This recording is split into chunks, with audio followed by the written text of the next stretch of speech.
Hi అండి, అందరు బాగున్నారండి. Welcome to Satyavathi kitchen. ఈరోజు మనం చేయబోయే కర్రీ చేపల పులుసు అండి. మామిడికాయ వేసుకొని పెట్టుకుందాం. దాన్ని ఎలాగా చేద్దామని నా స్టైల్లో చేస్తున్నాను. దాన్ని ఎలా తయారు చేయాలో చూద్దాం రండి. నేను కేజీన్నర చేప తీసుకున్నానండి.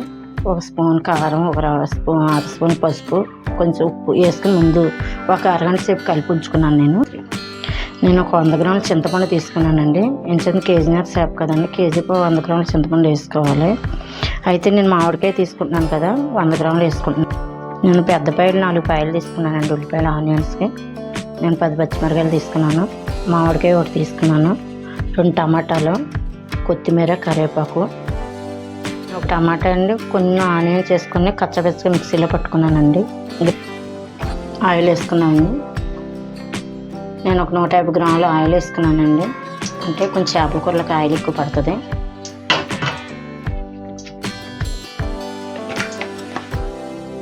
కరివేపాకు వేసుకున్నాను. అందులో కొంచెం పచ్చిమిరకాయలు వేసుకున్నాను.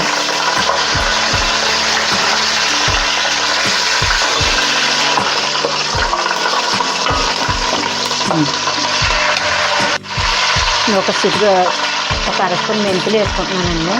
అదే ఫస్ట్ ఇవాళ మర్చిపోయింది. మెంతులు వేసుకోవడం వల్ల చేపల పులుసు బాగుంటుందండి.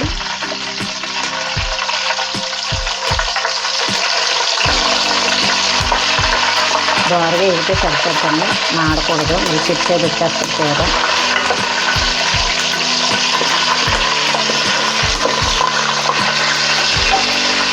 ఇప్పుడు ఆనియన్స్ వేసుకున్నాను.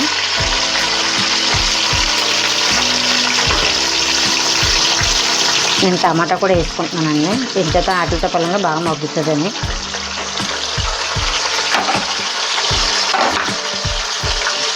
ఒక 1/2 స్పూన్ ఉప్పు వేసుకున్నాను, కల్లుప్పు. ఒక 1/2 స్పూన్ పసుపు అండి. బాగా కలుపుకున్నాను.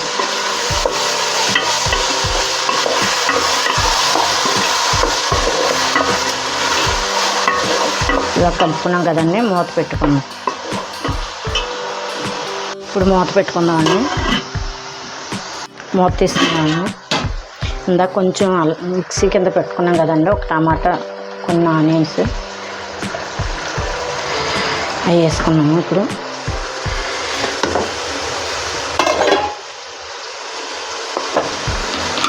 నేను అల్లం పేస్ట్ కూడా వేసుకుంటున్నానండి. ఫుల్గా స్పూన్ వేసుకున్నాను నేను.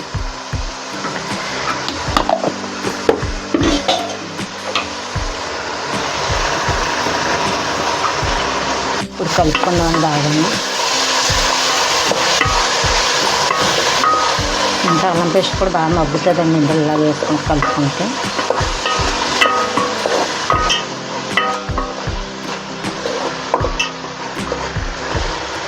ఇప్పుడు కలుపుకున్నాం కదండి, మూత పెట్టుకుందాం. మూత తీసుకున్నాం. ఇప్పుడు కలుపుకున్నాం. మూత తీసుకున్నామండి. ఇప్పుడు ఇలా కలుపుకుందాం మనం. ఇప్పుడు చేప ముక్కలు కూడా వేసేసుకుందామండి. ఇప్పుడు ఇందులోకి చేప ముక్కలు వేసుకుందాం అందులో.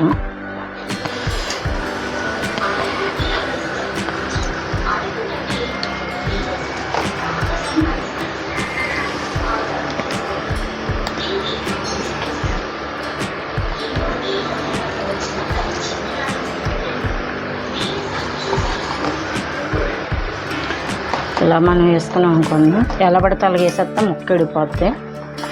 మన గరిటెట్టు కలపకుండా చక్కగా మన గుడ్డ పట్టుకుని ఇలా చేతితో తిప్పుకోవచ్చు. దాకని తిప్పుకుంటా కిందని సరిపోతుంది. ఇలాగ వేసుకున్నాం కదండి. ఇప్పుడు కొంచెం ఒక 5 నిమిషాలు మగ్గనిద్దామండి. ఇలాగా మూత పెట్టుకున్నాం.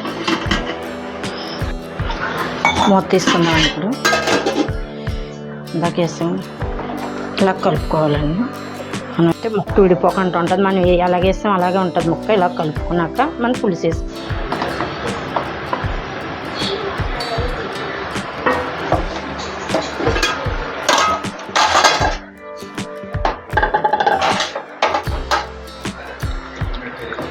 ఇలా పిసుకున్నాండి మనం.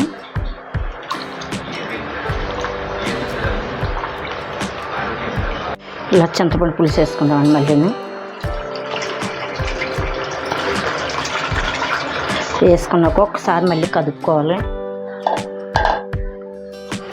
పులుసు వేసుకున్నాం కదండి, ఇలా కలుపుకున్నాం అనుకోండి ముక్కలన్నీ ఏమి విడిపోకుండా ఉంటాయి. పొయ్యి మీద పెట్టుకుందాం. ఇప్పుడు కలుపుకున్నాం కదండి.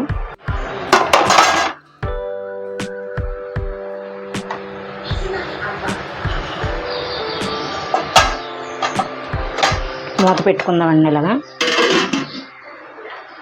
మూత తీసుకుందామండి. ఉడుకుతుంది కదండి ఇలా చిన్న మీద. ఇప్పుడు మామిడికాయ వేసేసుకుందామండి. పెద్ద ముక్కలే తీసుకున్నాను నేను మామిడికాయని.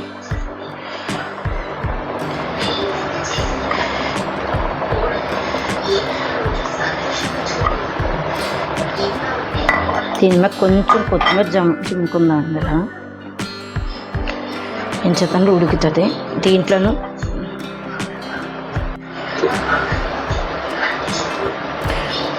ఒక స్పూన్ ధనియాల పౌడర్ వేసుకున్నానండి నేను.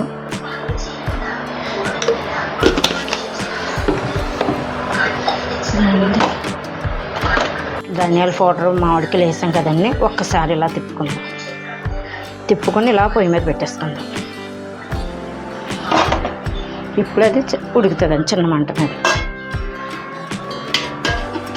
మూత పెట్టుకున్నామండి.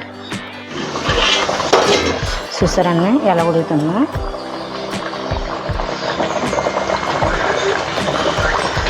దగ్గర పడుతుందండి. దగ్గర పడేదాకా ఉంచుకుందాం. మూత పెడుతున్నాం ఒక 5 నిమిషాలు. మూత తీసుకున్నామండి. ఇప్పుడు కూర చిక్కబడిపోయిందండి. ఇలా కలుపుకుందాం.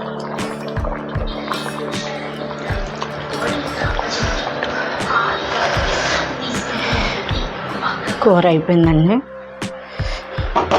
కొత్తిమీర జిమ్ముకుందామండి.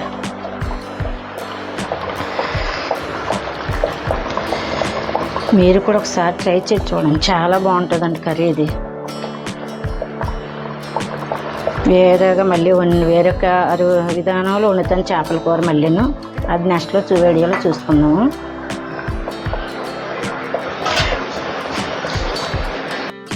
చూసారు కదండి నా స్టైల్లో ఎలా చేశాను చేపల కూర మామిడికాయను. అలాగే మీరు కూడా ఒకసారి ట్రై చేసి చూడండి, చాలా బాగుంటుందండి. ట్రై చేసి చూడండి, చాలా బాగుంటుంది నా స్టైల్లో చేసి. కామెంట్ రూపంలో తెలియచేయండి. మీకు నచ్చినట్లయితే సత్యవతి కిచెన్ని షేర్ చేయండి, లైక్ చేయండి, సపోర్ట్ చేయండి. బాయ్ అండి.